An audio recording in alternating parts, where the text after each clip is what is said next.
flames, came over the hill and jumped into the trailer park. And thank goodness, good friends of ours, Darcy and Michelle Jenkins, said, come with us, eh? And so we took off down to waterways and headed down Draper Road, and they had their jet boat out at some friend's place, and we threw the boat in the Clearwater River, and we headed up the Clearwater River.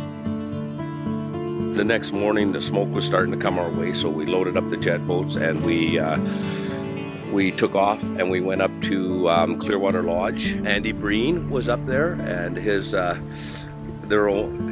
own the lodge. And then the smoke started getting heavy, so we decided not to stay there. So Andy loaded up his boat, we loaded up Darcy's boat, and we headed further up the Clearwater River to a good friend's cabin. And the next morning we had breakfast and we decided, well, let's load up the boats and go back down to the Clearwater Lodge and pick up as much supplies as we can. We got about maybe 10 miles down the creek, and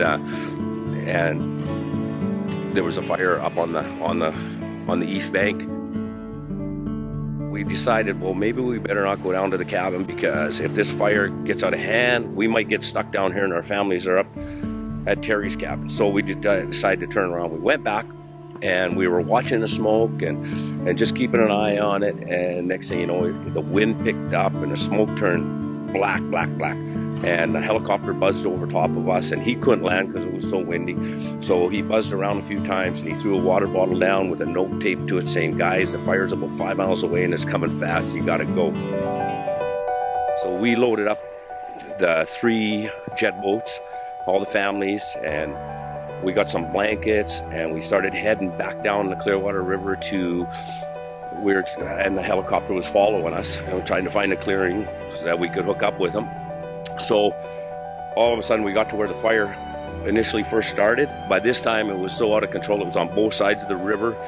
And so before we got to it, we told the kids that it was going to get smoky, we're going to have to cover you guys up. So we covered all the kids up in blankets so they couldn't see nothing. And then we just opened up the boats wide open and went through the fire. It was about a mile of fire on both sides of the river.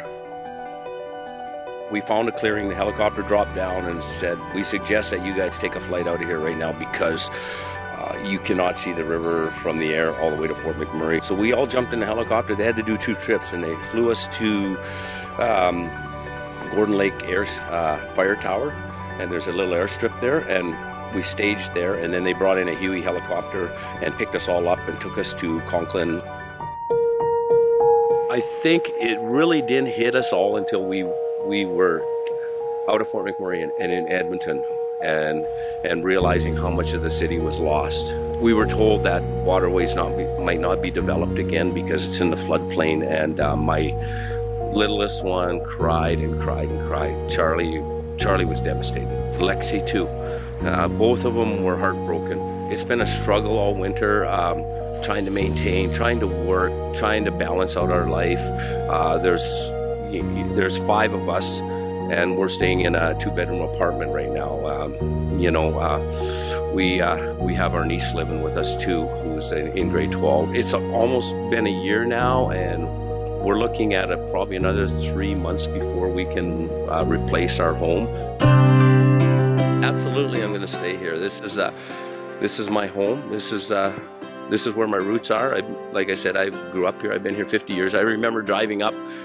Highway 63 was gravel. The population was 3,500 people. I'm looking forward to the rebuild and the